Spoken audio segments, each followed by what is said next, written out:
This is the MeatEater podcast coming at you shirtless, severely bug-bitten, and in my case, underwearless. We hunt the MeatEater podcast.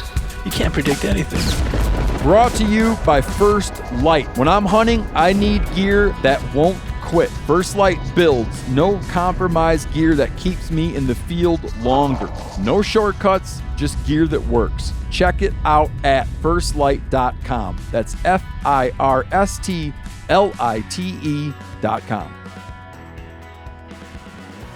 Oh man, folks, we got a good one today. I've been wanting to talk to this guy for a long time. I'm sure this is going to get a lot of this episode is going to get a lot of attention from people who follow wildlife politics and intrigue and everything. We're speaking with Eric Odell, who is a veteran wildlife biologist who spent 20 years with Colorado Parks and Wildlife, serving as the state's first wolf conservation program manager. So back following the passage of Proposition 114, which, as our guest will explain, basically brought on the Colorado Wolf introduction, his position was created to execute on that directive. Beyond wolves, Eric led restoration efforts for other key Colorado carnivores, including Canada lynx, wolverines, black-footed ferrets, earning a reputation among ranchers and conservationists alike for his pragmatic, field-driven approach to wildlife management. And he retired on Friday. Retired on Friday. Now, I want to set this first question up, and I'm going to try to give a little background. You ran you ended up running the project that became the wildlife news story of not just a year, but of a couple years. It became an international news story, right? Yeah, it was a big national news story. Every person who feels that they have an opinion on natural resources management, wildlife management, every hunter, every rancher has expressed an opinion on the Colorado Wolf Reintroduction. It was discussed, the biggest podcast in the country being Joe Rogan Experience. This issue was discussed, probably came up, I would guess, scores of times. Many. On the biggest podcast in the country. Like, it's a thing. It remains a thing. It was a thing. Tell people how it came to be that one day they, I don't even know who they are. You can explain who they are. That they're like, Eric, this is your baby. Yeah. Bring wolves back to Colorado. Yeah. Well, yeah, it's a long story. But the short of it is, wolves were reintroduced in the state because of a ballot initiative. And most recently, the whole interest of reintroduction of wolves to Colorado goes back a long time. And in the 1980s, people were thinking about what would wolf reintroduction before Yellowstone, before Idaho. And for a variety of reasons, that never happened. And so then, starting about 2019, there was a group that started to collect signatures, understanding that there's this way in Colorado that you can get an initiative on the ballot for the voters to go. If you get enough signatures on these petitions, it will go to the voters to make that decision. And so that's what happened. And they collected enough signatures, 200,000 some signatures of people throughout the state to say, should this be on the ballot? And in November of 2020. I want, as you do, this is great. Keep going. But if you don't mind, as you do this, if you can just check in on your individual awareness, like, you know what I mean? Are you like watching this? Yeah. This ballot thing, are you watching this knowing this is going to become a thing that's going to impact my personal world and my family? For sure. Yeah, for sure. So you knew it, you saw that. Before all this, I'd been involved with the agency for a bunch of years. And like you said, working on a bunch of other projects, other non-game, non-hunted carnivore species. So primarily focused on lynx and wolverine, potential for wolverine reintroduction. Been involved with Mexican wolf recovery planning efforts as well. And so the whole idea that if this comes up, if this passes as a ballot initiative, then it becomes my responsibility. Okay, And so you had awareness. I had an inkling that this was going to be Got it. a major player. In So what please I'm keep doing the timeline. I just wanted to know at what point you saw it, and then like, oh, no, it wasn't. This is interesting. Yeah, it was election night that we knew that it was going to happen, right? And so leading up to this, there's this is not a state-led effort, right? This is not the agency saying, hey, we want to reintroduce wolves. This is the citizens and groups saying, hey, should this become an issue that the voters make a decision on? First time that any kind of ballot initiative to look at any kind of reintroduction, much less wolf reintroduction, and the first time that wolf reintroduction would be put in the state's hands, right? When it was done in Yellowstone, that was Park Service. When it was done in Central Idaho, that was through the tribes and through the state to do that, or through the tribes to do that. Sorry, not through the state. And so this was unique, right? And so they got enough signatures. 2019, very different time, right? Before COVID, before all these different kind of things that were happening. November 2020, presidential election, anticipating a big turnout. There'd been a lot of polling going into the election to say what's the likelihood that this initiative is going to pass, like they do with all kind of political efforts.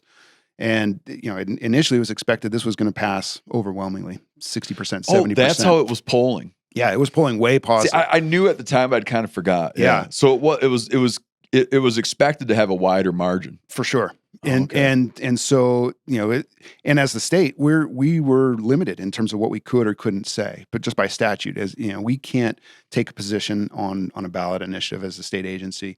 We didn't produce a lot of materials, or we didn't get involved to try to influence the decision one way or the other by statute, by policy. And so, but explain that a little bit to me. Yeah.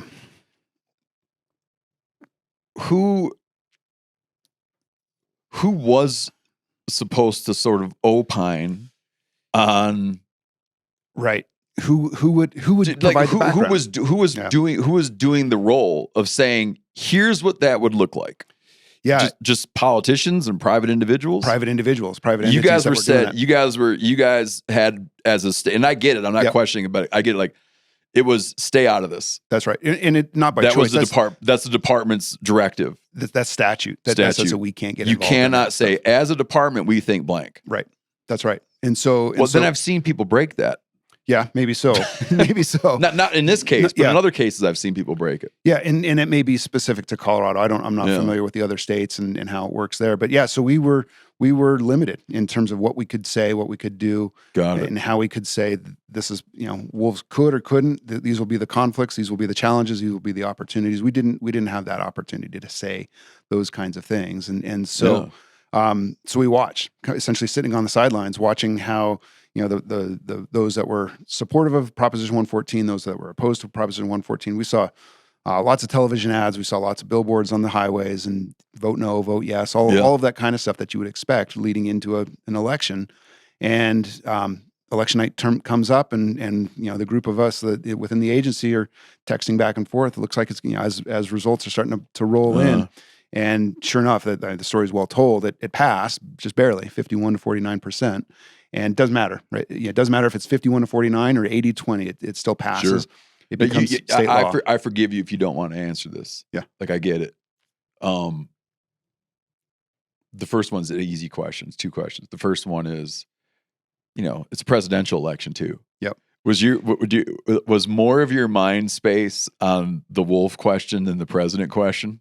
Oh, for sure. It was more directly impactful, right? Sure, that's so like when you're talking about election results, most people think like, oh, who's going to be the president? Yeah. But you're thinking, is the wolf thing going to pass? And it got a lot of attention. Like looking at the media, it was a big deal. Like in Colorado at that time, it was, like you say, it got all kinds of attention locally. It got all kinds of attention nationally and even internationally. And so, it became a really, really big deal. So the second part of that, and I totally get it if you don't even want to say, but did you have a hope?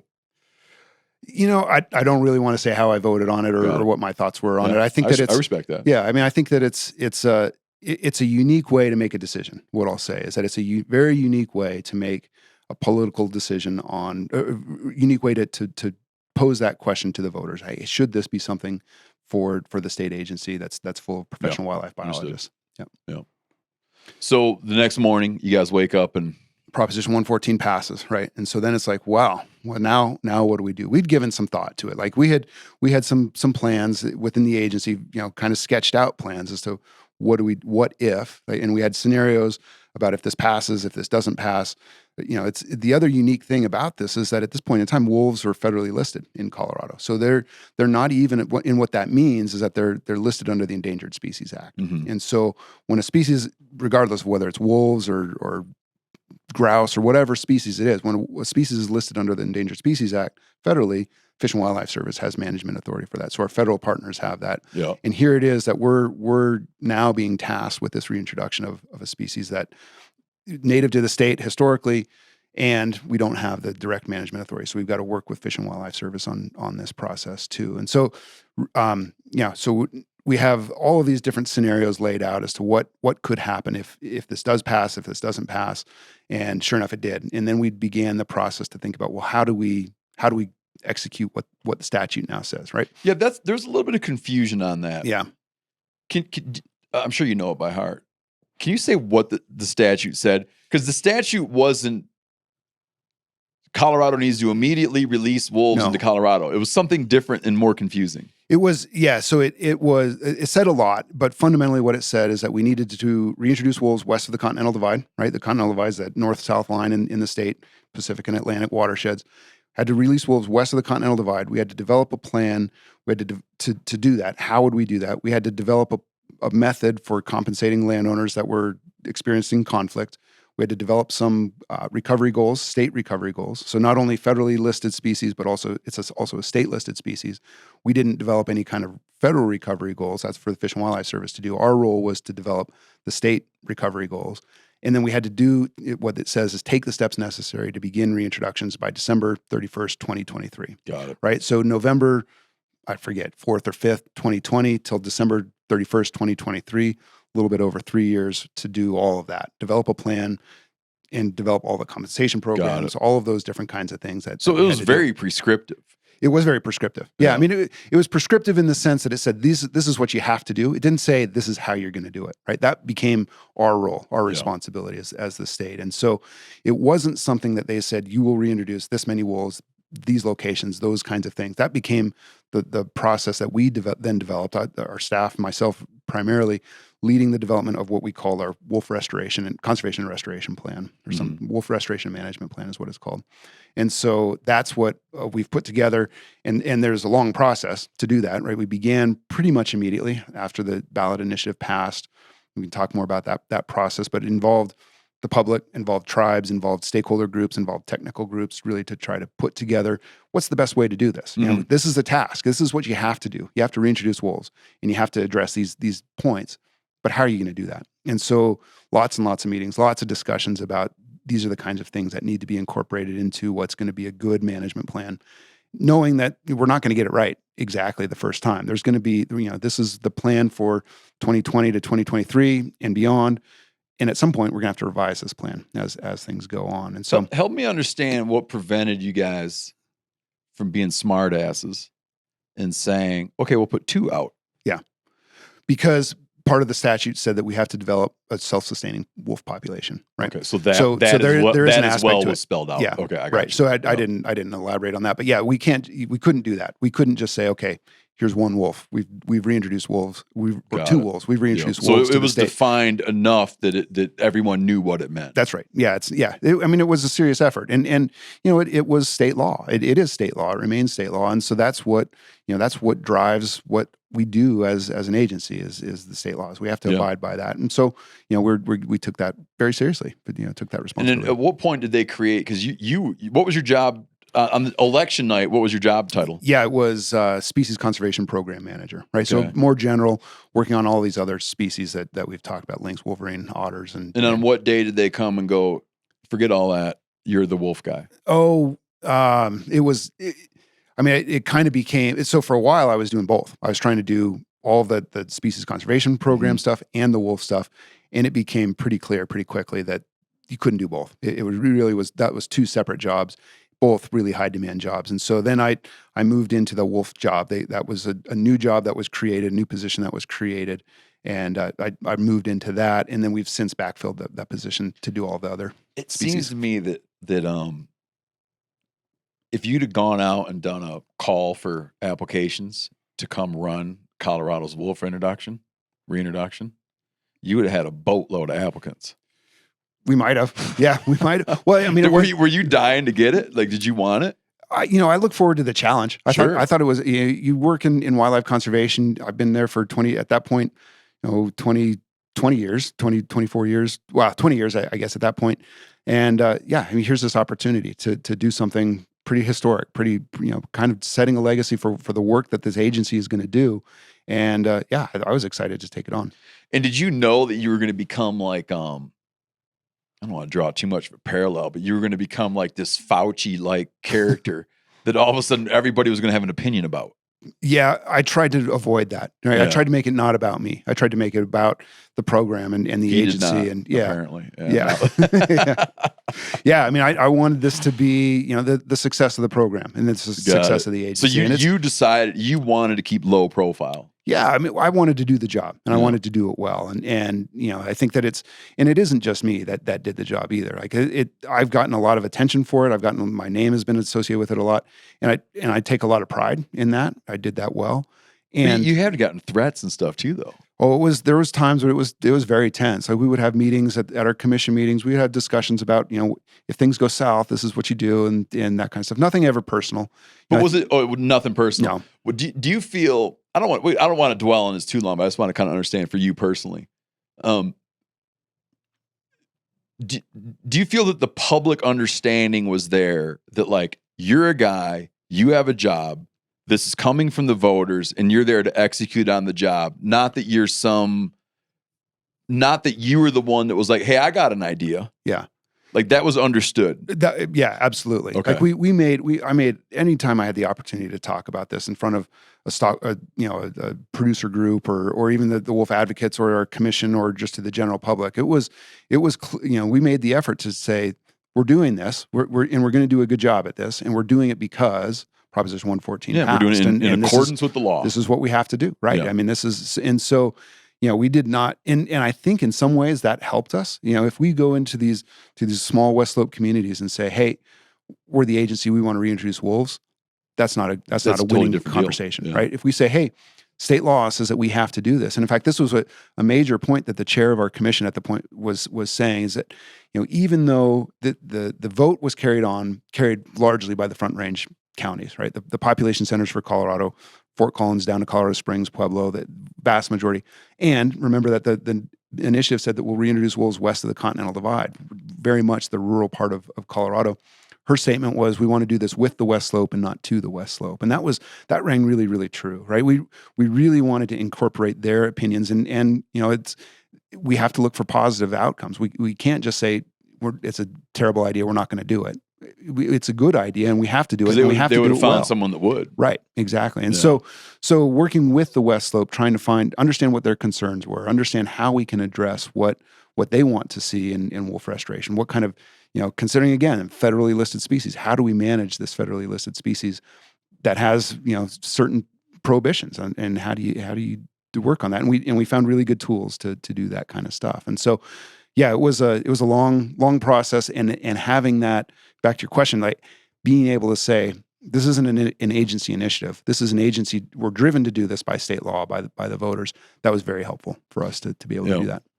During so you had roughly a 3-year window to get this on the ground between election night and wolves are on the ground. You had roughly 3 years.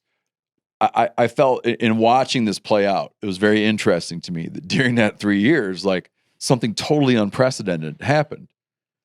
And wild wolves, on their own 4 feet, walked into Colorado. That's right. Out of Wyoming. Yeah, well, and even before election night, that had happened. Okay, before, okay. Yeah.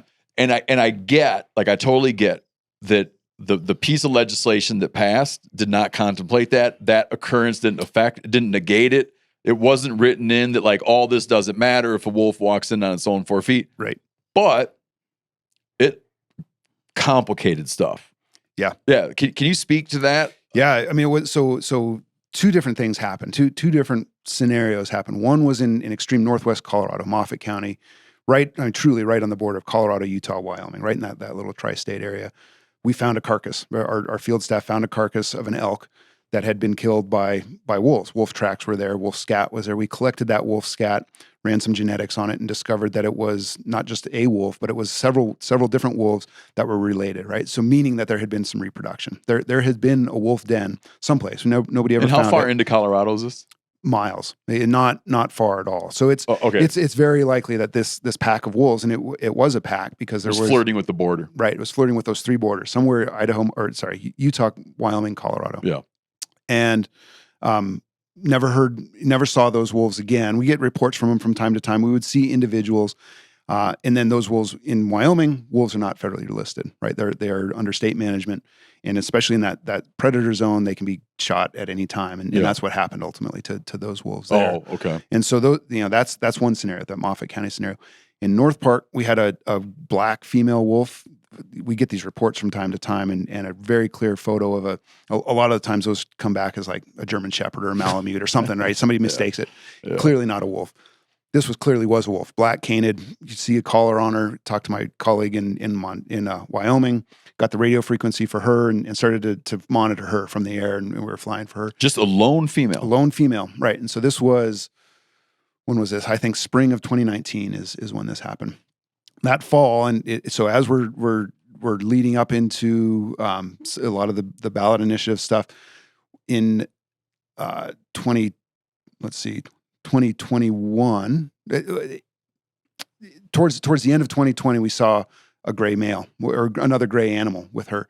And so then in early 2021, we captured that animal, put a collar on him. And so that was the first time. So this is 2021, right after the ballot initiative, and put a collar on him, and they paired, bred, and reproduced and produced the first litter of pups in Colorado. Do you feel that those two wolves knew each other? No, I don't think they did. I think they came. So it was they just came a separate. freak deal. Yeah. There's possibly at that time 2 wolves in the state of Colorado, and they found each other. I think that's right. And we had other wolves that had come down from the Yellowstone system, from Montana, Idaho, Wyoming, and they've come into that same general area. So there's some way, I don't know how the wolf sees it sees the landscape, but that general area, that North Park area, is where they had come. We had reports from them from, I think, 2007 that we had individual wolves. And so, yeah, certainly from time to time, wolves are going to naturally migrate into the state. And it's a gauntlet. Getting through southern Wyoming is tough for a wolf.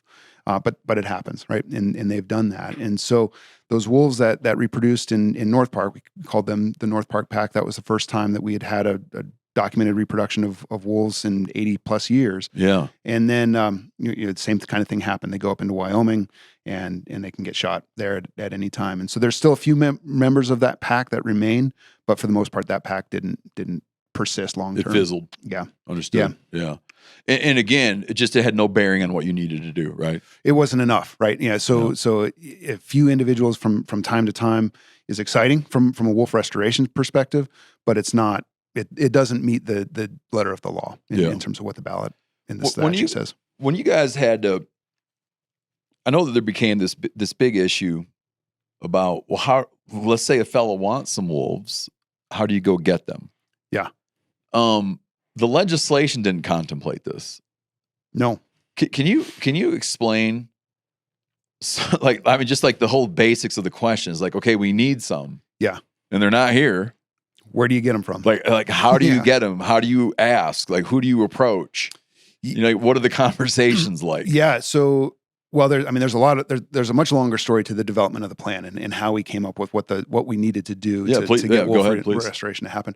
I think one thing that's really important that doesn't get told enough is that because of this federal status, because they're federally listed as endangered, what that means fundamentally is that take is prohibited. And take means a bunch of different things legally. And there's been some new kind of interpretations as to what that means. Yeah. But fundamentally it means that you can't kill an animal. You can't chase, harm, harass an animal. Yeah. I want to explain, because you alluded to something really quick. Yeah.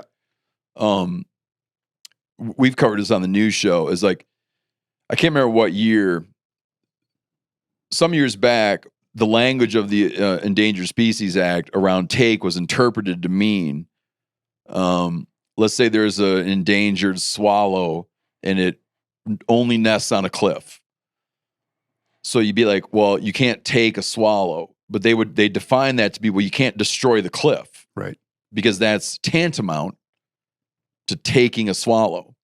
And now the current administration is trying to walk back some of that language and more narrowly defined take. Yeah. Meaning if you destroy a bird's nest, did you take a bird?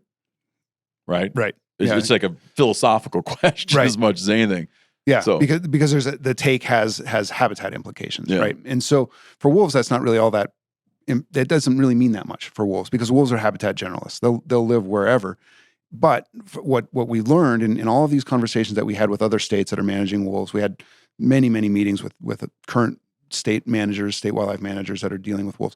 They say you have to have some kind of tools. You have to have the ability to haze and harass wolves that are not behaving in ways that are good, right? That are getting into livestock conflict, and in some cases even kill wolves. And we've done that as a state agency. And so within that confines, or within that status of a federally listed species, what we developed was called a 10J rule, or what the Fish and Wildlife Service developed. And that's something that they've used for many different species, not just wolves, but it allows take in certain circumstances. that's the experimental population Exactly. or something like that. Yeah, right? so it's called the non-essential experimental population. Okay. And so that was really important. And we spent a lot of money and did this on a very accelerated time frame to get all of those federal rulemaking processes in place. It has to get published in the Federal Register and get all the public comment on there. CPW, Colorado Parks and Wildlife, paid for the consultants to write those NEPA documents, the EA and the EIS for that work. And it was done on a really accelerated time frame because it had to be in place prior to wolves being reintroduced. And fundamentally, what the 10J rule does is that it relaxes those take prohibitions. It allows wolves to be chased and harmed and rubber buckshot, and in certain circumstances even lethally managed, lethally removed. And so that was really important that we did that. And because if we didn't, then we're reintroducing federally endangered wolves with no management tools at all, right? And so that's a really challenging situation. That's when you were pursuing that experimental thing that gave greater management latitude, were you at risk of lawsuits from wildlife advocacy groups? I think, or were they understanding that would be necessary?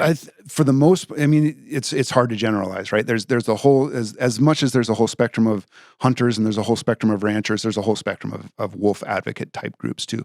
Some wolf advocates were absolutely opposed to the idea of the 10J rule, the non-essential experimental rule. Mm-hmm. Some understood that this is how you're going to buy some tolerance. This is, if you have this ability, then you're going to have some legal ways to manage those challenging situations that are bound to arise. Like there's but always that gonna be was conflict. pursuing that was a decision of the department. Was totally a CPW decision. Yeah. Yeah, absolutely. And it wasn't our decision. It wasn't our doing. It's a federal rulemaking process, and so the U.S. Fish and Wildlife Service. Oh, so it was the only way to do it. It was the only way to do it, right? gotcha. And so Okay. the Fish and Wildlife Service had to be a partner in this, and through that process, we developed an MOU that gives a memorandum of understanding that gives us a status called designated agent. So it allows us as the state wildlife management agency to manage wolves in the state.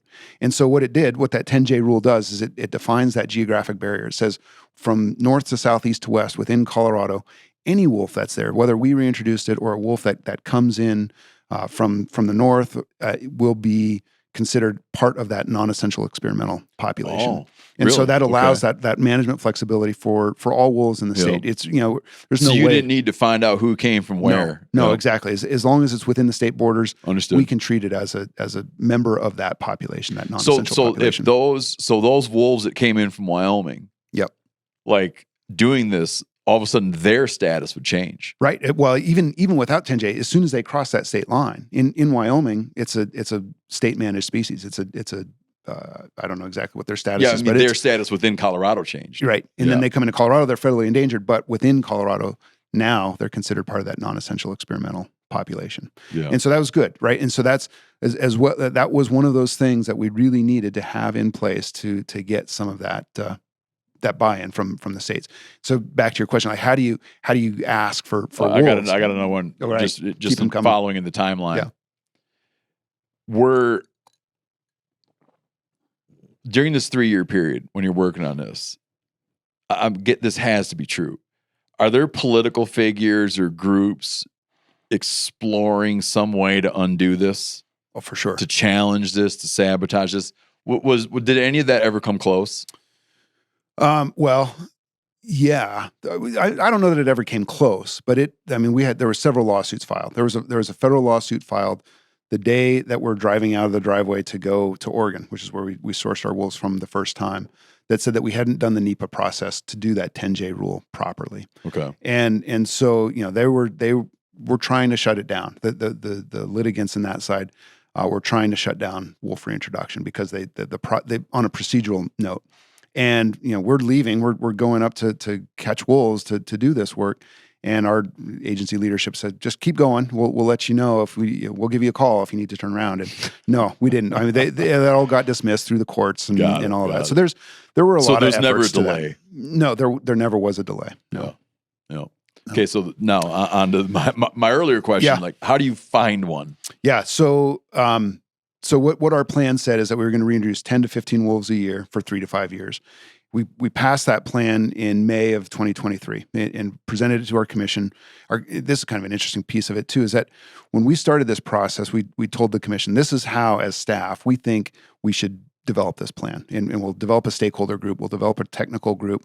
We'll have a lot of public meetings. We'll have tribal consultations. We'll have a lot of commission meetings to hear that input. And ultimately put all that together, developed a plan. And our commission's a broad-based group too. A lot of different representations of hunters and outfitters and ranching communities, at-large members. And so parks and we're now a Parks and Wildlife Agency, so we've got some of that representation in there too. When it came to vote on the plan, the commission gave us a unanimous approval, and which doesn't necessarily mean that the commission is all in favor of wolf reintroduction. There were certainly members of that commission that were not supportive of wolf reintroduction. But to me, what that said is that we did a good process. The process to develop that plan was thorough and complete, and really evaluated a lot of different perspectives in that. And that was important, I think, to have that in there. So here it is, May of 2023. The statute says by December of 2023, we got 7 months to get wolves on the ground. We had a new director that came in right at that time too. And one of the first things he did was write letters to his counterparts, the other agency directors in Idaho, Montana, Wyoming, Washington, Oregon. Oregon Department of Fish and Wildlife was the first agency that responded positively, that said that, we'd be a partner with you on this. And so that began that process of developing the logistics of how do you do that? How do you catch wolves and transport and release? If you get into the heads of the agencies that said no, okay? Yep. The states that said no, you can't have our wolves. Some of these states are not under leadership that wants more wolves. Right. What I didn't get is if someone says, hey, these wolves that you guys are somewhat uncomfortable with, some political figures in these states are uncomfortable with these wolves' presence, I would like some. One might think they would go, have all you want. Take them. Yeah. But they were instead like, no. Yeah. Like, what was the game being played there? Yeah. And these were discussions that happened at the director's level. I think from Wyoming perspective, as an example, in order for us to take wolves from Wyoming, we would have had to take them from northern Wyoming and release them in northern Colorado. Very likely they would go into southern Wyoming. And the director of Wyoming probably was very smartly said, I don't want to create a problem in southern Wyoming. Right. And so you're going to create potentially like a big population, and then it's going to be, you're going to be dealing it from the south. Right. And so that was Wyoming's rationale. Idaho, Montana were the other two states that really have robust wolf populations, big wolf populations. And they both said no. They very explicitly said no. I think largely for political reasons. I think that there was some influence that they had heard that they did not want. Some entities within Colorado didn't want to have wolves, and so they had made contact and communications, and that kind of convinced them from a political perspective that we don't really want to partner on this, despite the fact that we've got very large wolf populations in these states. I read it I kind of read it like what you're saying is I read it as it was a way to express disapproval. Yeah. With how this happened. Right. And my way of expressing disapproval is to deny you. To say no. To deny you this thing that I'm not really happy to have anyway. Yeah. Right.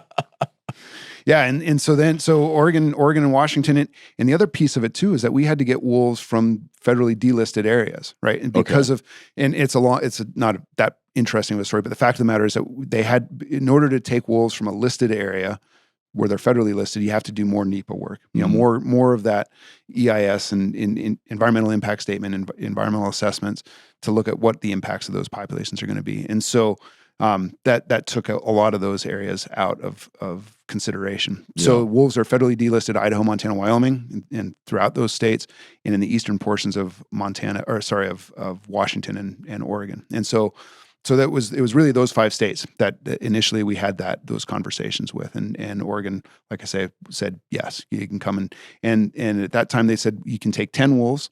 We don't want you to take any breeding pairs, so none of the breeders of the packs, but you can take essentially the yearlings of the packs. We did not want to take pups, and so there's a lot of different considerations for what makes a good candidate.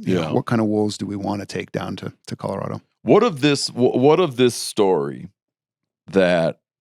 Well, first I just want to reminisce because when Montana did, when Yellowstone did it, it was that they got stuck with these super wolves. Yeah, which is whatever, pretend. But that they got stuck with these super wolves, and then the popular narrative that I hear, not from officialdom, but I just hear, is that you guys got stuck. Colorado got stuck with the cattle killers. Yeah, There's not truth to it. No, so when you hear that, you're like, I don't get where that came from. I get where it came from. I get where it came from. It came from the fact that where wolves and livestock overlap, there's going to be conflict, right? Okay. So in eastern Oregon, there's a lot of livestock and there's a lot of wolves too, and there's history. All of those packs have had some involvement, some not good involvement with livestock. Mm-hmm.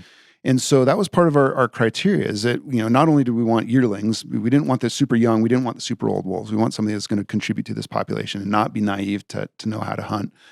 But we also weren't going to take wolves from an area that was from a pack that was currently depredating. Depredating. Yeah, right. And we did not. Fundamentally, what that meant is that we didn't want to take wolves from a pack where Oregon or Wildlife Services was doing wolf control actions. Okay. There were a lot of scenarios where we had wolves available to us to capture. They were in a geographically just a flat, open area, not a treed area. They were on federal lands, but they were wolves that had been involved in very recent depredations. And so we passed on those. We said, no, we don't want to take that, anticipating that was going to be the kind of response that we would get, is that we're just bringing in these cattle killers. So we brought in wolves from packs that had wolf livestock history, but nothing that was current, nothing that was active. And so that narrative if plays, your challenge had been, if your challenge was to go find wolves that had to go find wolves in the lower 48, that had no history of cattle, you'd have been SOL. There's no way. The only place is the park, not Yellowstone, right? And that's not an option for a bunch of different reasons. And so within the lower 48, that becomes nearly impossible to find wolves, and that's a huge reason why we went to British Columbia in the next year, in 2025. Did Oregon sell them to you, trade them to you? No, give them to you. Give them. Wildlife agencies do a lot of that kind of stuff, where we've given, as one of the projects I was involved with was Swift Fox. We took Swift Fox and put them up in North Dakota and on some of the tribal lands there. And so there's no sale. Like, we are not buying wolves. We CPW paid all of the helicopter contracts. We paid all of the fees, all of the costs associated with capture and transport of wolves. But we didn't. There's no exchange, no monetary exchange for. Were you involved in captures? Yeah. How'd you guys do it? So we contracted all that out. We don't do the capture work ourselves, but there are capture companies that go out and dart from the air. So Oregon was great to cooperate with. Their wolf program manager was great. She had a lot of information. She had been monitoring the wolves really intently for the last several years. Mm-hmm. And so she would tell us about which packs were available, which individuals were available. She knew which the breeders were and could comment on those based on coat color and collar color, things like that. And so the gunner would go up, the helicopter would go up, dart a wolf, and then they would bring those wolves to us in the field, and we would do what we do: measure them, weigh them, process them, put collars on them, and how'd you transport them? They were transported in the from the field where they were captured to where we were in the field was in the helicopter. Tranquilized? Yep. Yeah, absolutely. You don't want to put a wolf in a helicopter. That's not. Well, I don't know if you tied them all up. Oh, they're hobbled. They're hobbled. They've got a muzzle on them for sure during transport, but they're out. Yeah. Yeah. And then they're never held anywhere though, right? So did you put them in an enclosure in Colorado? No. So in Oregon, they would be put in. Say we captured them on a Tuesday, they'd get worked up in the field. They get the collar on them. We do the blood draws. We do all the genetic samples, all that kind of stuff. Put them in a crate, a large reinforced dog crate. And then they're flown to Colorado probably the next day. They're held overnight in those crates and then flown the next morning and then released straight away. Just flat out hot release. Call that a hard release, versus a soft release. And both work. Those are two different strategies. That's something that we really considered a lot. So that sucker wakes up and he's just in a new spot. He's in a new spot, yeah. And so we would release them from Oregon. They were transported 3 to 5 animals at a time. And so those animals would all be released together in the same place at the same time. And they knew each other. You weren't mixing, or were you mixing animals that didn't know each other? Yeah, they were mixed. They weren't necessarily all from the same pack. There's probably some that did come from the same pack. I'd have to look back at precise the relationships. But for the most part, we wanted that genetic representation. We didn't want them all to be, we didn't move entire packs together. Yeah. They were all individual animals from separate packs. And really, that's kind of the way wolf biology works. As they get to a certain point, they disperse out of those packs and start to create new packs and defend new territories. And so that's kind of what we were trying to mimic in a somewhat artificial way. But to say, here's a yearling male, a yearling female from neighboring or separate packs. Let's see if that works. And in some cases it did. How did you pick and did you make it public where you were actually letting them go? So, so we kind of made it public after the fact. Like, this is a sensitive issue, right? Yeah. We've got to protect the wolves. We've got to protect our staff too. There were threats that we were getting about, and who knows in some of the social media world how real some of these threats really were. But that was definitely a concern. It's hard to vet that this stuff, man. This is again, this is the responsibility that we're given. This is the task that we're given by state law, and we got to make sure that everybody stays safe, and the wolves themselves too. And so. Initially, we were very secretive about timing, locations, all that kind of stuff. The wolves were released on state or private lands, and so we didn't do it on federal lands. Kind of coming back, and this is a criticism that we got, is that we took shortcuts. That we did not do the NEPA work on releasing on federal lands. If we were to release on Forest Service lands, BLM lands, we would have had to do more NEPA work, and that costs money. That's that what's takes funny, time. because come on, if you let it go on. You're effectively letting it go on public land, whether you do or not, on federal land. They're going to go, right? The wolves are like, going to move. Hey, stay on this guy's place. Exactly. There's never the expectation that you open the crate and the wolf is going to stay on that 10 acres, 100 acres, 1,000 acres. These animals move, right? Did you put a collar on every one you let go? We did, yeah. And not only just a collar, but a GPS collar. And so, the technology has changed quite a bit. And so we have these collars on that allow us to get points, and they're not super frequent. You can change that, but these catch a point every 4 hours or so. Okay. And so really the purpose of those collars isn't to say, look, it's going this way, it's going up this drainage and getting minute by minute kind of action on it. It's really just to say, this is the general area where the animal is. It's still alive. It's still doing this. It's paired with this animal, traveling with this animal, those kinds of things. And so, so they all have that GPS collar on them. There's some risks with GPS collars. They're technologically a little bit more sensitive. We've had some collar failures versus the more traditional, the VHF collars, which is just the signal that you have to be either in the field or in a plane and with a receiver and getting those signals. And so, every wolf that we released had a GPS collar on it. We will try to keep what our plan says is that within each pack, we'll keep 2 collars active, one GPS and one VHF collar, just for the longevity of it. Got it. The collars last 5, 6, 7 years, hopefully, in best case scenario, which is about the life of a wolf. And so we don't want to be replacing collars that much. Catching wolves, collaring them it's expensive for one thing. It's risky. Anytime you're up in the helicopter, it's risky to the people, it's risky to the animals too. And so, so everything had GPS collars on, but back to it, we did not release on federal lands, but knew full well that wolves would go on to federal lands. I mean, like you say, these things move big distances.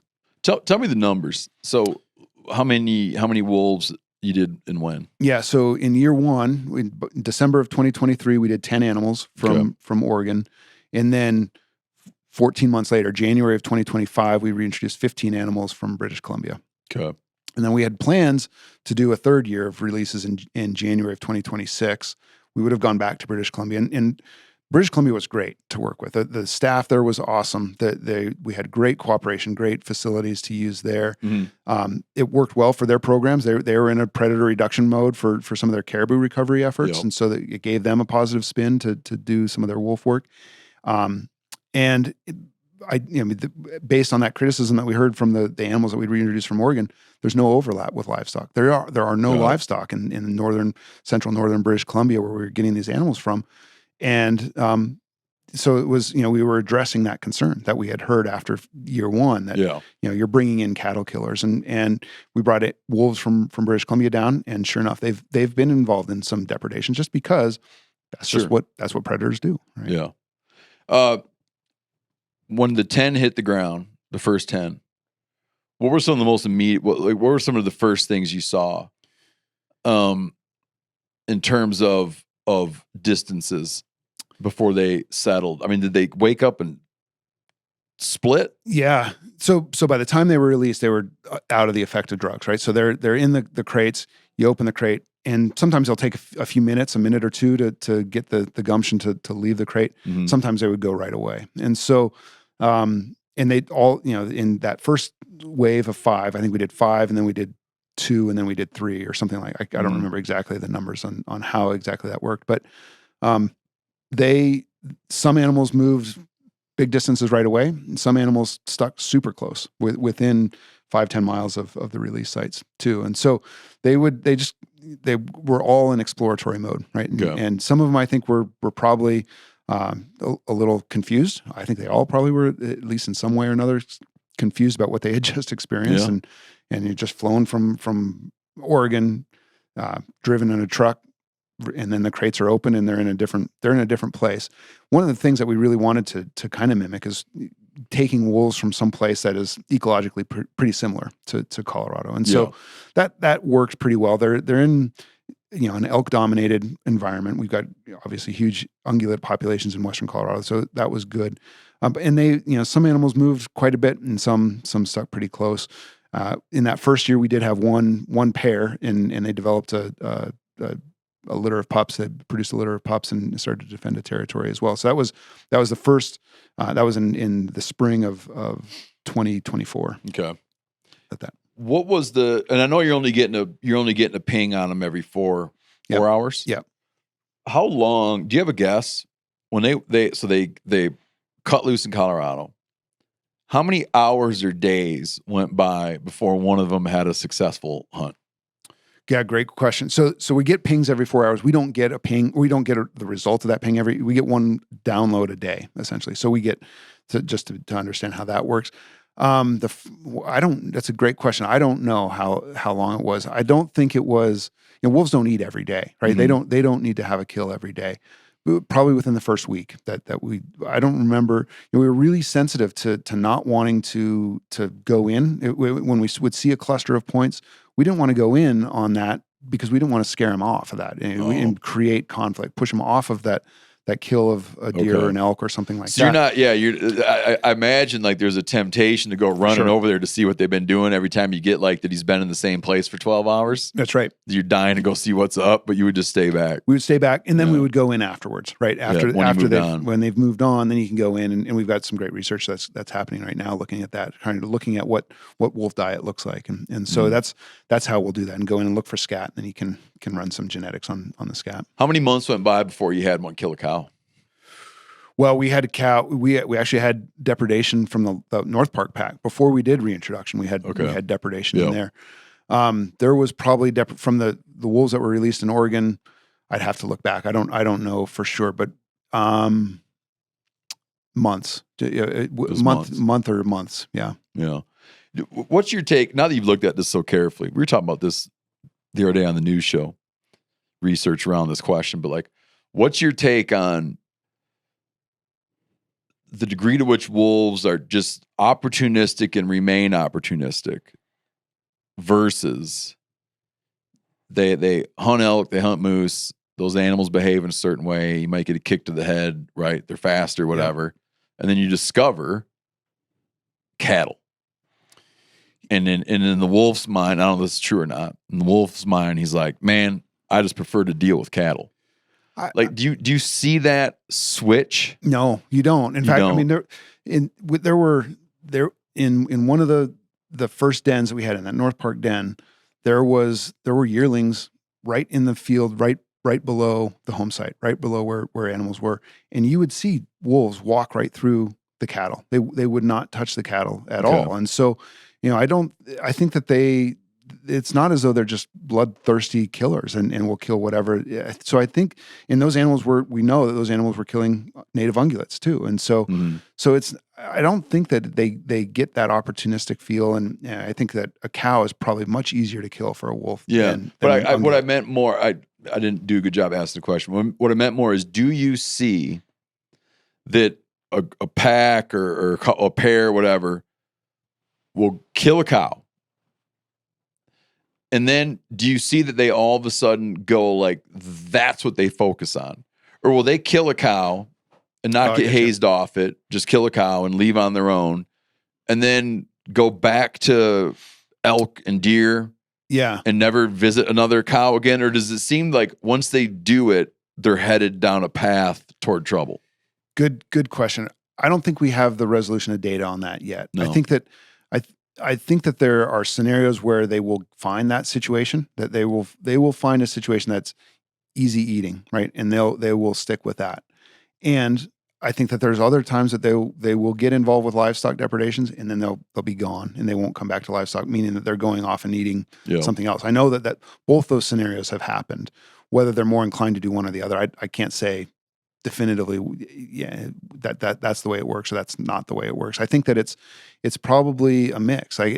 Wolves are all individuals, right? They're smart animals. They have personalities. They have different kind of traits, and that's part of the reason that 10J is so important, right? If we can document that wolves are getting into livestock, and we've got range riders out there, we've got the producers themselves are out there paying attention. If we can see that that's happening, and you can try to get involved and try to get some of that behavior modified, you can get in there and hit them with bean bags, hit them with cracker shells, hit them with noises and different kinds of things that kind of scare them away and let them know that that's not the right thing to be doing. Mm-hmm. There's scenarios where that helps and that can change their behavior, and that's really good. That's what we're after. And so I wouldn't say that once a wolf has a taste for livestock that they won't go back to ungulates. I don't think that that's a true statement. Yeah. What was the earliest time? What was the first time you guys had to make a decision to go like basically do a recall on one of your wolves? Yeah. Where you're like, all right, he's coming out right away. Right away. It was that first spring. So it's spring of 24. We had this scenario where wolves were getting into a lot of livestock. This was right after we had documented our first den. Mm-hmm. So lots of attention on this, media attention, social attention on the wolf program has reintroduced these wolves. We've got a documented breeding. We've got a documented den, and we've got documented depredations and repeated depredations. And those depredations were coming from that den site nearby. Were coming from that group. Yeah. And that was the Copper Creek pack. And that pack's gotten a lot of attention for a variety of, largely for this whole effort. And so here we are faced with this really challenging scenario. And we have that 10J rule in there to say that there are situations where we can manage wolves. It was not an intention, I don't think, to say from day one we're going to start doing lethal management of wolves. Right? We had so much invested in this, so much work had gone into sourcing those wolves, transporting, releasing, and to say we're going to go in and there was calls for us to people were trying to get us to remove those wolves, remove the pups from that pack. There were the 2 breeders, and I believe there were 4 pups. How many were removed?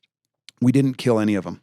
Oh, you did not kill them? No. So this is a scenario where there were 4. There were 5 pups in the Copper Creek pack, but what we ended up doing, because they're kind of as the compromise, is that we captured those animals from that private land, moved them to a facility, held them there for a bit of time, and then released the Copper Creek packs, those that remained. One of the breeder male died.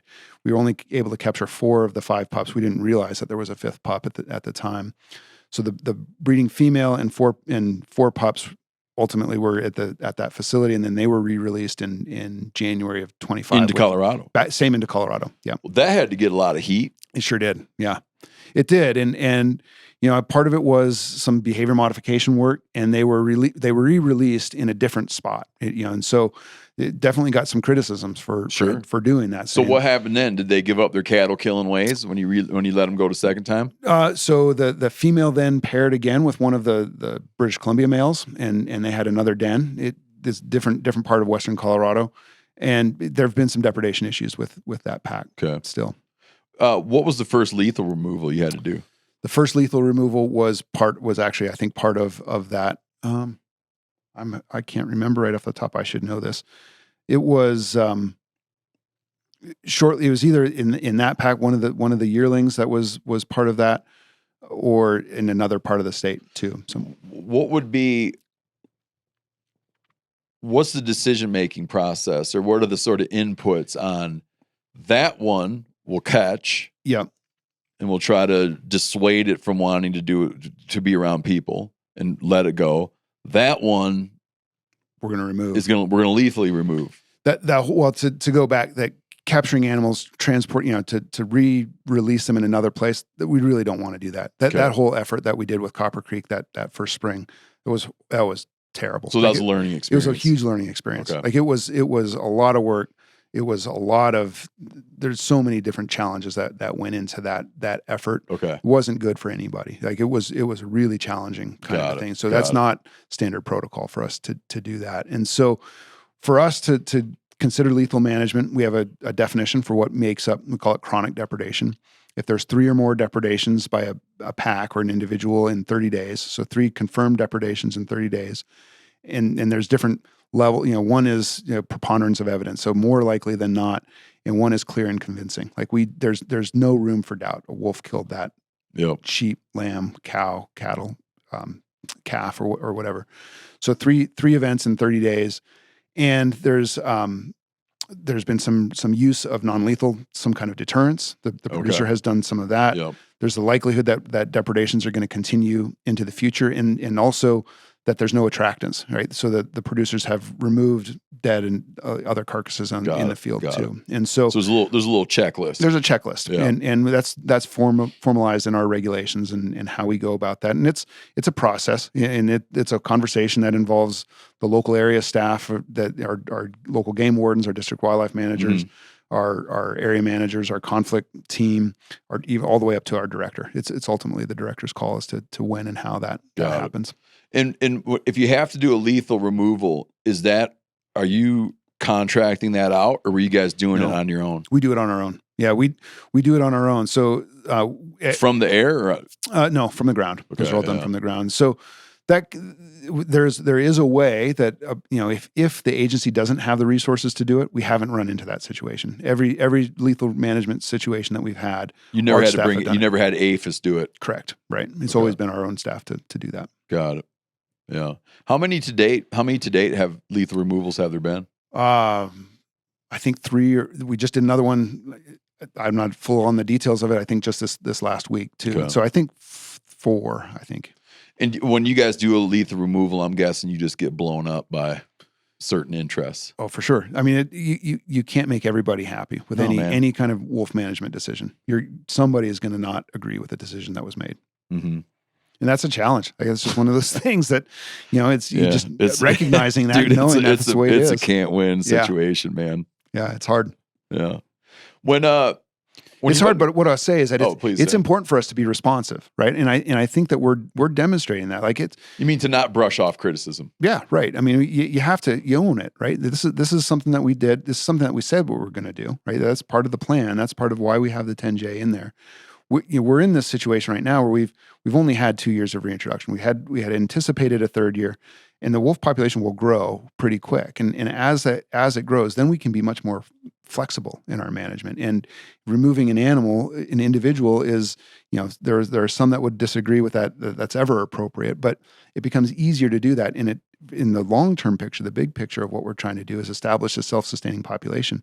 That helps us, right? And so we've made the argument a lot that getting packs established makes management a whole lot easier, right? When we've got individual wolves that are moving all around, and they truly are moving all around, it's really difficult to predict where that animal is, where it's going to go. And so it's truly needle in a haystack. Whereas when they're in a pack, when they're defending a territory, they're still moving big distances, but they're moving in a much smaller geography. Yeah, and so it becomes a way easier to deploy those tools. I can see it gets easier to get your arms around the whole thing once you Exactly. see them all in place. And as the population size goes up, when there are problems, it's a lot more palatable. I'm not going to say a lot more palatable, but it's more palatable to say we can remove animals. The population can sustain that from the conflict side of things, especially if that can reduce that conflict. You might not think of it as a problem. I do. But have you had the problem in Colorado of celebrity wolves like we have in the greater Yellowstone area? We've worked to avoid that. Yeah. Right? We give our wolves. They at the park, man, they court it. Yeah. They love it. We give our wolves a number, right? There's a 4-digit number. The first 2 numbers are the year that it was collared. The next 2 numbers are if it was male or female sequentially, right? So the first male captured in 2025 would be 2501. Mm-hmm. Males get the odd numbers, females get the even numbers. And so you have to have that, right? You have to know individuals that you're talking about. There have been campaigns. Some of the advocate groups wolf advocate groups try to have naming to make celebrities, and we don't want to do that, right? We don't do that for any of the wildlife species that we do. Yeah. There are some interesting behaviors, and we've seen some of our animals make huge movements, and there are very interesting things that we're learning, but we're really not into that. Yeah, that like the wolf celebrity thing gets leveraged, right? It gets politically leveraged. Yeah. Because then it becomes, well, you wouldn't want that to happen to old Betty. Right. And then it brings in this whole other conversation. It makes it much more challenging. Yeah. Right. Did there wind up, maybe I'm wrong, but I feel like I remember this. Did it wind up being that there was some legal problem with the feds around the decision to get them from British Columbia? Well, that's their interpretation. Okay. And the state has a different interpretation of it. And it all comes back to that 10J rule, right? Okay. And so remember that 10J rule talks about how wolves are managed in the state, north to south, east to west. That relaxes those take prohibitions. Fish and Wildlife Service's interpretation on it is that the 10J is explicit into where wolves can be sourced from. And we don't agree with that. To us, and generally, the 10J talks about management within that geographic boundary. Okay. And so, we don't feel like anything was violated by us going to British Columbia. We had all of the federal permits. There were federal importation permits that we had to get from Fish and Wildlife Service, just like any kind of wildlife that comes across international borders. We had to get CITES permits in Convention of International Trade of Endangered Species. We had provincial permits. We had Environment Canada permits. We had our Colorado Department of Ag. So we were buttoned up. Like we had permitted up. We had everything we needed in place. And, all the way up until we got back from there in January of 25. We had planned to go back in January of 26, all the way up until October of 25, leading up to it. That was our plan. And then we get the letter from the Fish and Wildlife Service telling us. Well, don't you feel that when they pointed that out, that it was probably the result? I mean, however one feels about the reintroduction, but that bit, them calling legal fault on getting them from BC, was probably the result of someone saying, I want you to go over every decision that was made and see if you can find me a problem. Yeah. And then they got creative and found a problem. They found what they thought to be a problem. We don't think it was a problem. And then But I'm saying, but they might even know they're being creative. Right.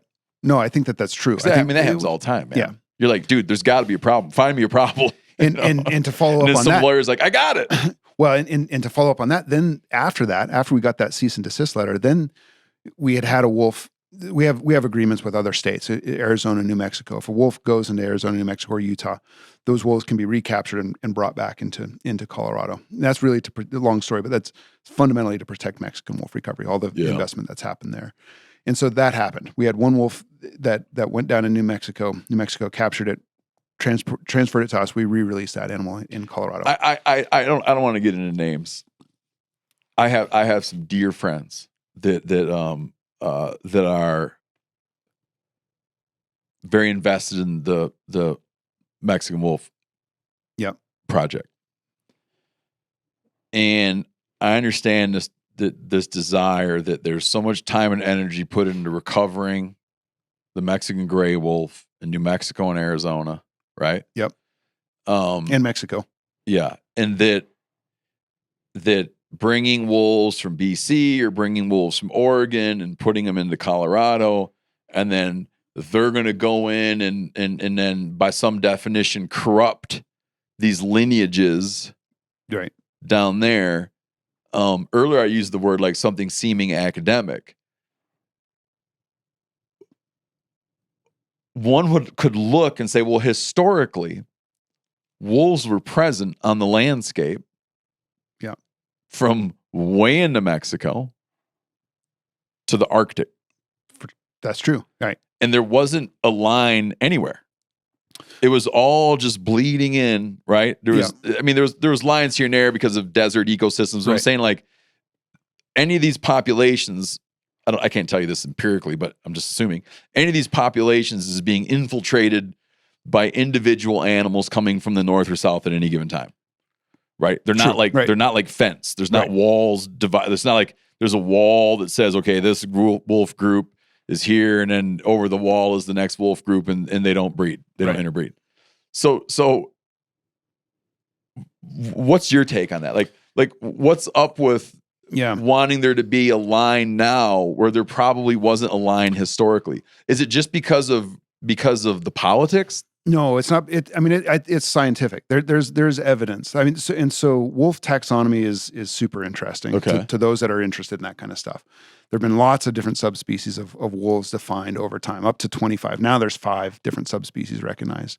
And throughout all that time, Mexican wolves, Canis lupus bailey, has been recognized as a separate subspecies. They're smaller. They're different. Like they had a barrier. They're the barrier between northern wolves and as far south as Colorado and Utah. In Arizona was a substantial desert, right? It is not a great wolves will cross that. And you feel that it functioned as a barrier. It must have because there is a different subspecies. For something that moves so much, the idea of subspecies is that they are isolated for a long enough time, consistently enough. There's not this infiltration of other genes coming in that they develop another subspecies. And so that's because Bailey, Canis lupus bailey, has been recognized as a subspecies for as long as it has, always independent. There is some influx. Northern wolves can breed with Mexican wolves for sure. And so it's happened, but they are also unique in their and there's also the political side or the policy side of it is that Mexican wolves are listed separately under Endangered Species Act. That's what I say. I could see that someone might say, I could see that a manager or a wildlife person might say, I get the point. Historically, they were all over. They're not now. Yep. We have different management practices in place, and for that reason and that reason alone, we don't want them to mix because it's going to cause confusion of management strategy. Yep. Like I'd accept that. Yep.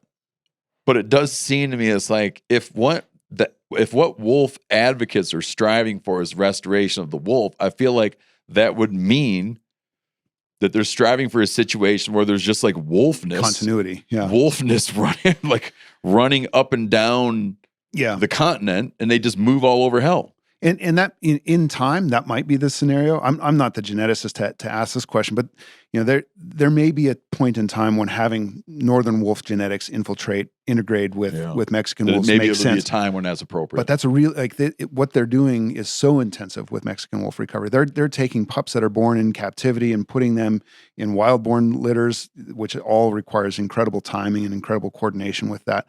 Like that, there's huge efforts to do that. The Mexican wolf population, just like a lot of these endangered species stories, started with a really, really small population, 7 to 10 animals, something like that. And so there's genetic inbreeding concerns, and they're very, very, very deliberate about how that works. And so to have northern wolf genes come into Mexican wolf population now would undo a lot of that really important work that's happened. And so that's an important thing, right? And so I think, that, and we got off on a little bit of a sidetrack, but that's why when that wolf came down into New Mexico, we have that MOU to kind of keep that from happening. The same thing, if Mexican wolves come out of their experimental population area, then they'll be captured by those states and brought back into that area. Let's say they go and let's say during the current administration, I'm going to give you my viewpoint. I know it's probably not your viewpoint. I don't know. I'll just tell you mine. From a wildlife conservation perspective, there's not a ton this is me talking. Like I want everybody to know this is me talking, not Mr. Odell. There's not a ton that one can be hopeful, like from a wildlife and conservation perspective, under the current administration, there's not like a bunch a guy could root for. But a thing I would root for is I would like to see lower 48 wolves just delisted, right? And there's a movement to do this. For sure. What would that mean for Colorado? It would mean, well, fundamentally what it would mean is that the Fish and Wildlife Service is no longer a partner, right? Yeah. I mean, they're a stakeholder in it, but they're not they're the MOU that we have that gives us designated agent. All of that kind of goes away. And wolves are managed like many of the other wildlife species in the state, managed solely by the state agency. But they'd be a state endangered. What do you guys call your own endangered list? It would be state endangered until we meet, and our plan describes what those recovery goals. So it would be state endangered until we meet the threshold, and then it would be downlisted to state threatened, and then it becomes a non-game when it's delisted. Yeah, but don't you feel like, this is a crystal ball and shit a little bit here, is when we did the grizzlies and wolves and put them under Endangered Species Act protection, federal ESA protection, and we came up with a recovery objective, there were a lot of players involved in that conversation that were not being honest brokers. Like there were people, protectionists, wolf advocates, grizzly advocates, absolute protectionists, protectionist absolutists that gave a verbal sign-off on what recovery would look like. Yep. But then once recovery was achieved, they reneged. Right. And now they sue and sue and sue to prevent delisting because they're not really interested in the recovery question. They're interested in protecting wolves from lethal removal or recreational harvest. Right. Right. And this is, and these battles are taking place in states that are politically red or politically purple. Okay. I mean, varying degrees of bluish, Michigan, Wisconsin, Minnesota, right? And then you have like very red states, Wyoming, Montana, Idaho. Then you go to like deep blue Colorado.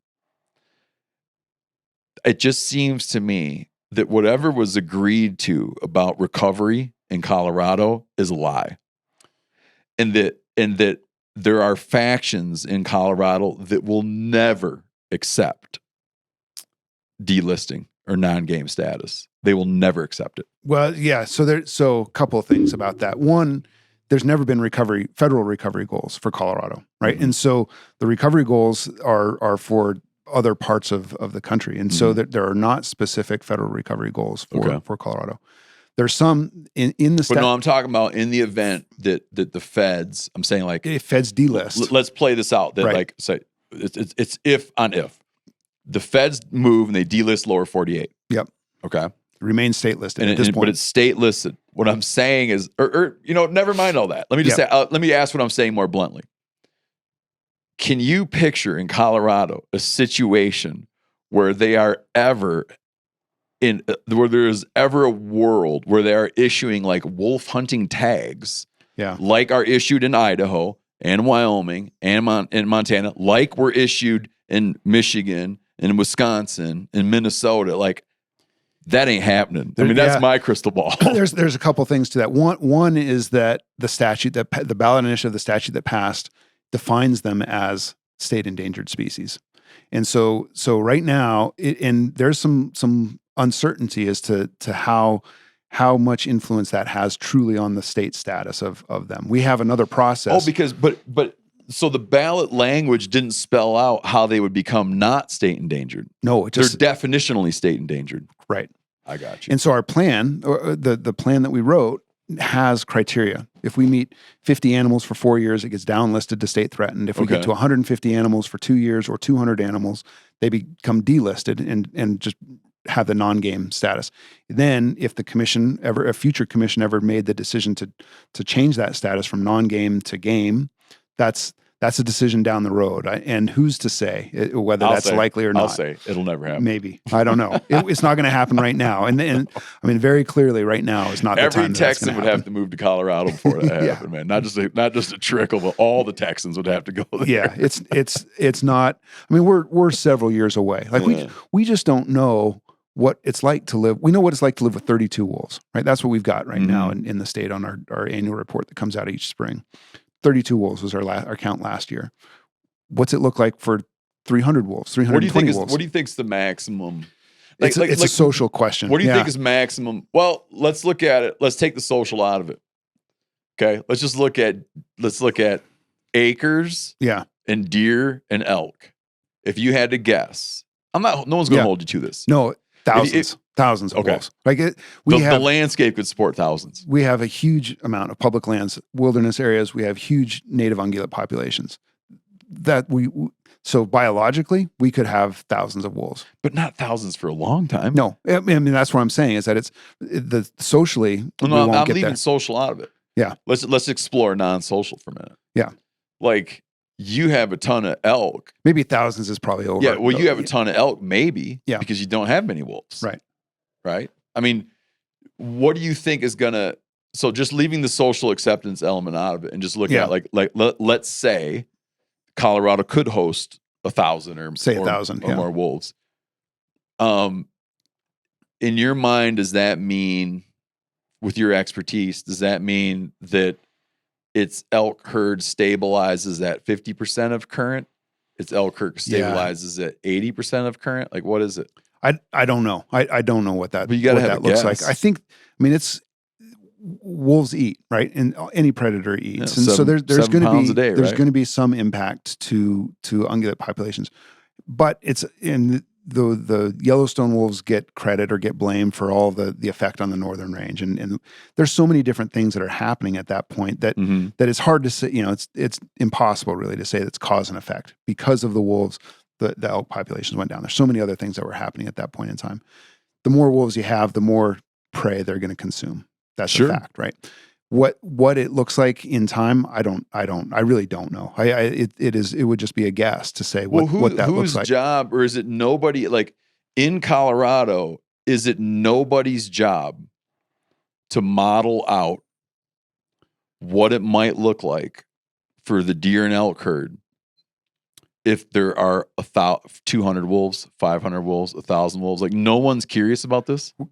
Curious for sure. We're not at that point where we're deep into that. I mean, I think we're many years away, a decade from away wondering about that. Well, we're starting to wonder about it, but we're a decade away from the reality of that happening. Okay. And so in time we will get there.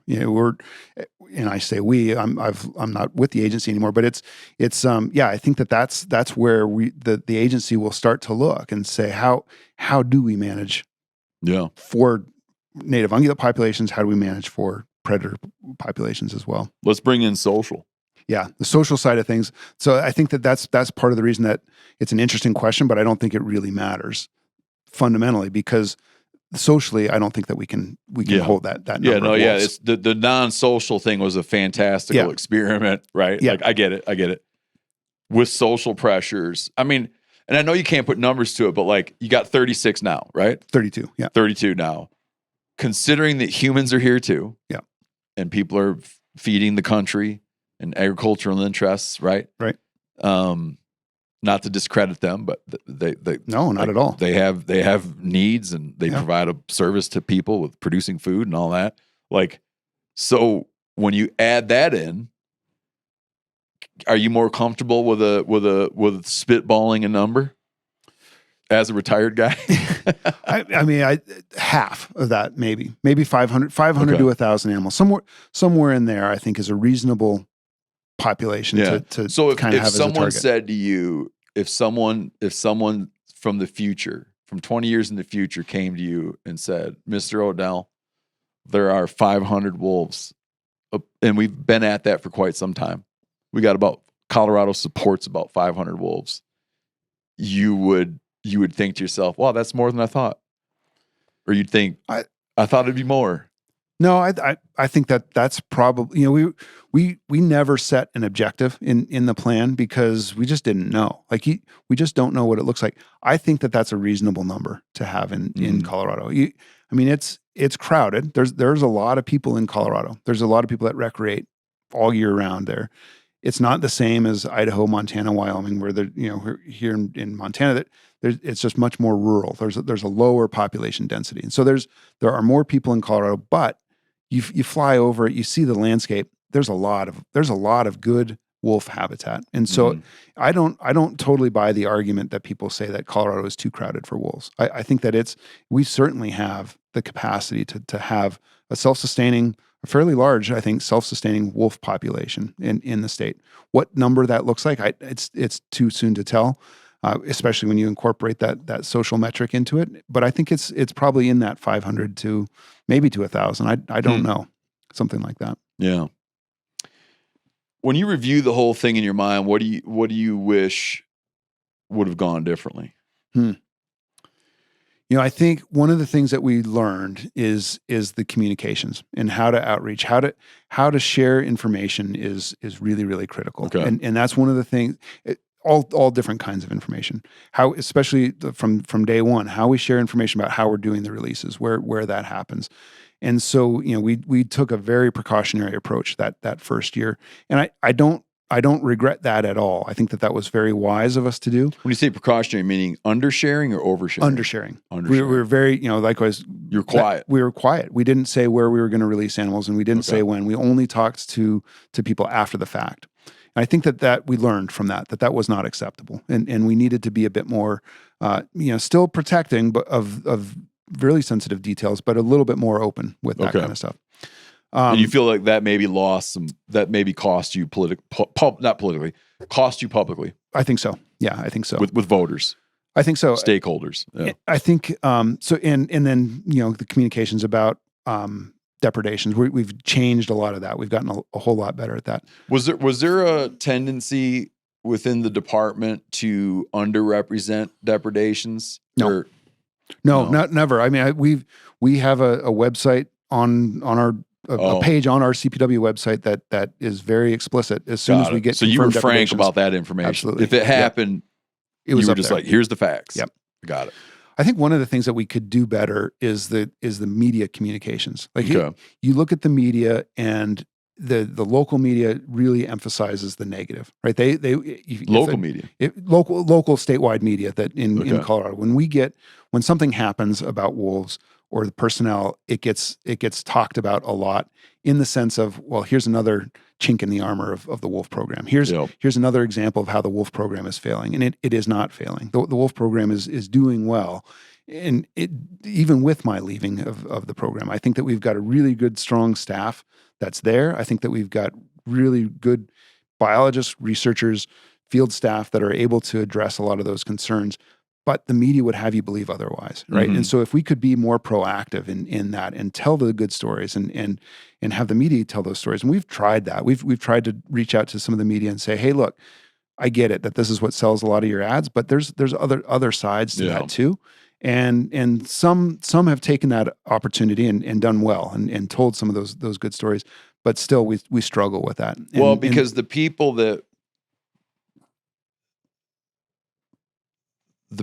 that announce and amplify the missteps are the people that feel burned. Yeah. They want to find a problem. Right. Like if you're just like a lot of buddies of mine, they love to hunt elk. Yep. And in other social circles, it'd be people that they love to run cattle. And they don't like it. And they don't like that it came from voters. And they don't like that they feel those crammed down their throat by Denver. Yep. Right. And so, when something negative happens, they're going to be all over it because they want to amplify it as a way of expressing discontent or a way of hopefully subverting the whole thing because they feel it was an assault on them. Yeah. I mean, one of the most poignant conversations I had was early on in this process. It was at an open house that we had in Boulder, Colorado, very liberal part of the state, very much a pro-wolf state. And we had a rancher come all the way from Western Colorado. He brought his daughter to this, and not because they wanted to fight the whole thing. They just wanted to hear that perspective. And this rancher's been very involved with this whole work, the wolf planning work. It's been great, really great to work with. And his daughter, I don't know, 20 years old, 25 years old. I got in a conversation with her, and what she said to me is, I don't care about wolves. I don't care if they're here. I don't care if they're not here. All I want to do is ranch. That's what's important to me. And to me, that's stuck with me for the last 6 years. Is like, we have to figure out how to reintroduce wolves. We have to figure out how to develop and maintain a self-sustaining population of wolves by the state law. And we have to work with the people of Colorado. We have to find a way to address those conflicts and to allow, the idea is not at all to keep ranching from happening or to stop ranching from happening or to stop hunting from happening, not at all. And I think that's a misconception that's out there, is that wolves are just an avenue to make that happen. And that's not the case. Well, that's not the case at all. You're out of it now, and you were never the mouthpiece. You were never meant to be the guy selling everybody on it. But I think that, like, if you're curious and you say, you have opinions about how news is shared, you have opinions about how the public is engaged, like a hot tip that if I was going to offer your former colleagues, a hot tip is wolf advocates and protectionists have a bad habit of I never use this word, but they have a bad habit of gaslighting people to say, so when a guy says, so there's going to be a lot less elk, right? They don't want to have that conversation. They're reluctant to do it.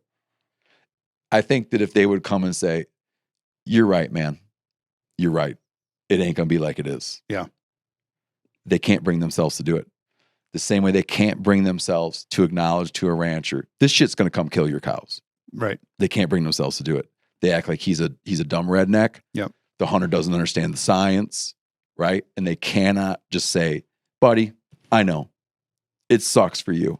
You're losing a lot of these elk. It's going to be harder for you to get an elk tag. I get it. I understand.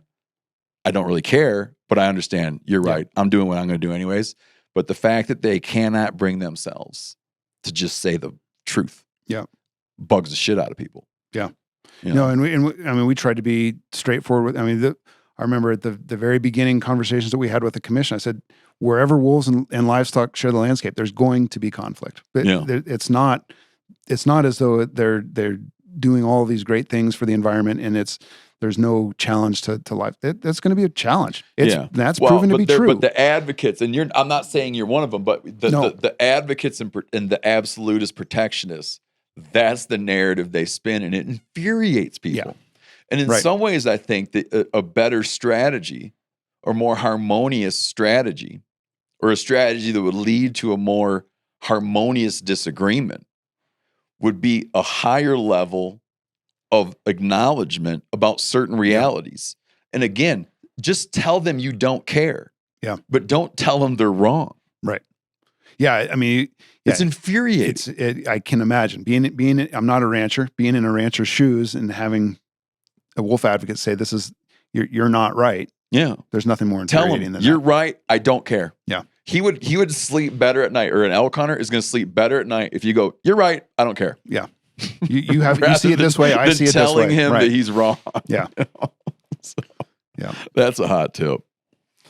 What, when you left on Friday, you retired. I did. Just so people, I mean, you hit like retirement. That's right. You didn't like storm out, No, it's totally my call. There's no political influence. A lot of people ask about that. No, it's long career with the agency, very satisfied, and it was just the right time to. Did you because what you've been doing is so high profile, man. Did you go home one night and just like sleep? Like, what did it feel like to walk out the door? It feels good. Well, it's kind of been a process. We've got like I said, a really great team in there. We've got a backfill into that position, and so we're it's been a lot of work to get to that point. And you're right. And once you're done with it and you're not thinking about it and you don't wake up and have an inbox full of emails about the latest conflict and all of that kind of stuff. That's nice. I want viewers to understand I'm in no way drawing a parallel. I'm drawing a light parallel, but I'm not drawing a serious parallel between the war in Afghanistan and the wolf war in Colorado. But when we finally pulled out of Afghanistan, I have a friend that did many tours in Afghanistan. He lost friends in Afghanistan. Like he gave a significant part. I mean, he went in the military as a young guy and like came of age. Yeah. In Afghanistan.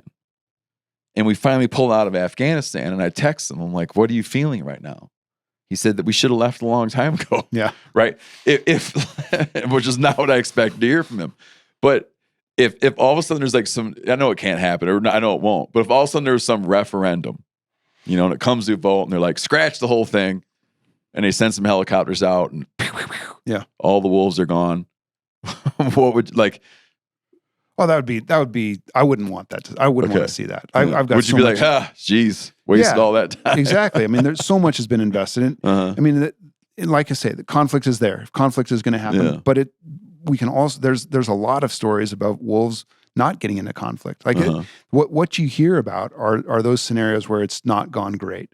Yeah. But there's a lot of scenarios where it has gone great that aren't getting that story. So I don't think it's necessary. I think I think it would be a bad idea to kill all the wolves that we've introduced. I think that they are doing what wolves do. I think part of what the wildlife agency does is not only manage for deer and elk and trout and game birds and waterfowl, but also for all of our non-game species as well. And so this is a really important responsibility for all state wildlife agencies, but for Colorado Parks and Wildlife, I think it's an agency that's really proud of the work that we've done there. And so I don't think, you know, reversing what we've done is in the cards. I think wolves are going to find their way. They're going to do well, and the program is going to do well. The species is going to do well, and you know, the people of Colorado will do well with it as well. Like we will find ways to make that whole all that challenges that go along with managing bears and lions and wolves. All of that together is part of it, and I think that we'll get there and we'll do a really good job.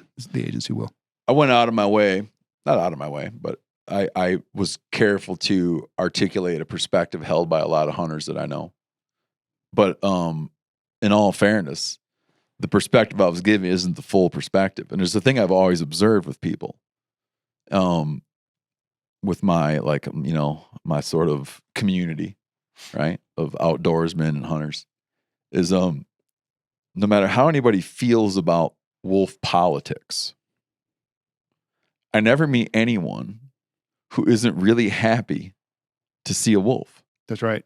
You never talk to a guy who comes back and he's like, damn it, worst night could have had, saw a wolf. Yeah. People come back and they're like, dude. I know. We're starting to hear that. Right. And so what's so funny is like, in that way, it doesn't line up with, it's just one of those contradictions. That it doesn't line up, and like in no matter what someone's stated view is, they hear it howl and they get happy. They see it and they get excited. Yeah, and it's like their brain isn't totally aligned on what they're after. Yeah, like people struggle. Right? No, I hate them or love them? I should hate these animals. I should be afraid of them, but in reality, and that was very intentional. We brought people to these releases. To see wolves within the agency that were somewhat skeptical of this, and let's get them exposed. Let's let them see a wolf, handle a wolf, hear a wolf, like and then from the public we hear those reports too. Like I was camping, I was hunting, I heard the howls, and people get excited about it, right? Yeah. It is even for those, like you say, that feel like for whatever reason they should or shouldn't love or hate these animals. There's something pretty magical about it, for sure. I remember hearing it would have been 98 or 99, 1998 or 1999, hunting elk, bow hunting elk, and not far from Yellowstone, and thinking at dusk, it registered in my head that I was hearing a bugle. Like the second it started, off a ways, was like, it's a bugle. Then I'm like, oh my God. It's a howl, you know? Yeah. And that being like the first. Yeah. Do you know what I mean? People remember that. Yeah. The first time you hear a wolf, the first time, even maybe you don't hear him, maybe you don't see him, you see the track on the trail, and it's unmistakable. And it's, you know, you understand there. And we even hear from hunters that are in some ways happy to be around wolves and say, hey, I'm hunting ungulates, I'm hunting elk or deer. moose in an environment that has the component, the added component of wolves to this system. And it's not everybody that agrees with that perspective, but we've heard that. I've heard that. It's interesting. I keep saying it's just important to me that again, I want to return. I don't know why I just feel very compelled to return to a point that I know will come. It'll come if it's like you said, and it's a successful program, and they really take off, and it gets to be where there's hundreds, and there's gonna be a decline. There's gonna be an elk decline. Yeah. I'm wondering if they're gonna tell people that that's not what it was. They're gonna be like, it was climate. It was, you know what I mean? Right. No, they're gonna obfuscate it, and they're gonna tell them that's not really what happened. Yeah. It was other factors. I don't know. I mean, I think that maybe it's hard to say how the story will be told. I'm telling you, they'll obfuscate it. It'll be that it was other it was climate. Yeah. It could be. Like there's so many things I'm just happening. making a prediction. Yeah. Hey, Nate, get us on one of those prediction markets and put my bet down. But man, I appreciate you coming on and talking about it all. Yeah. Appreciate the interest. Dude. Yeah. I mean, I love like wildlife management it's beautiful. So I mean, it gets people riled. It's complex, but just the thing in and of itself is gorgeous. Yeah. It's what we get in this field for. Like we love it. As biologists, this is so meaningful kind of work. Our country for a long time tried. Well, let's just let everybody go do what they're going to do and see what happens, and it don't go well. No. So the fact that even the fact that like that there's all these sort of opinions and people wanting what's best for animals, and we're like spending money on these questions and thinking about them is like a big positive from where we were in the late 1800s when it was like, do what you want. Guess all that shit's gone. Yeah. Right. No, there's something to be said. The state wildlife management agencies have a really important role, and the hunters and fishermen too. I think that there's all of these pieces play together and work to manage and conserve all of the wildlife species that we've got. And I do, man. Like just to close, I appreciate this. I appreciate the position that you as an individual found yourself in. That it was you had a job, you worked for the people of the state of Colorado. Voters handed a thing, and you, like in good faith, took the will of the voters and put it into practice. Yeah. Thanks. Right? Yeah. I mean, that's big. Yeah. That's public service. I appreciate you saying that. I just want to acknowledge that. Like, I don't want you to think that I have an adversarial viewpoint to the situation you as an individual were in. Where like you did your job, man. Yeah. Appreciate you saying that. As handed to you, and the whole department. Yeah, we're professionals. Like we take our jobs very seriously, and we have a mission to drive, and we work to get that done. Yeah, it was at that time. It was the will of the people. Yep. And you did your job as a carnivore guy or predator guy, and I don't know. Thank you for doing your job at a state wildlife agency. Yeah, thanks. It's something I'm really proud of. It was a great career. It got me to all corners of the state and beyond. I traveled quite a bit throughout the country, and it's been truly a privilege to be able to do that and to call this a career for the last 2.5 decades. It's something that I'm really, really proud of. Yeah. Well, good luck on what comes next. Yeah. Thanks. Ladies and gentlemen, again, Eric Odell from former, I'm saying your last name correct, right? That's right. Okay. Yeah. Former employee of Colorado Parks and Wildlife. Or what do you guys go by? Yeah, Colorado Parks and Wildlife. Parks and Wildlife, right. Thank you very much, man. Thanks, Steve. Yeah.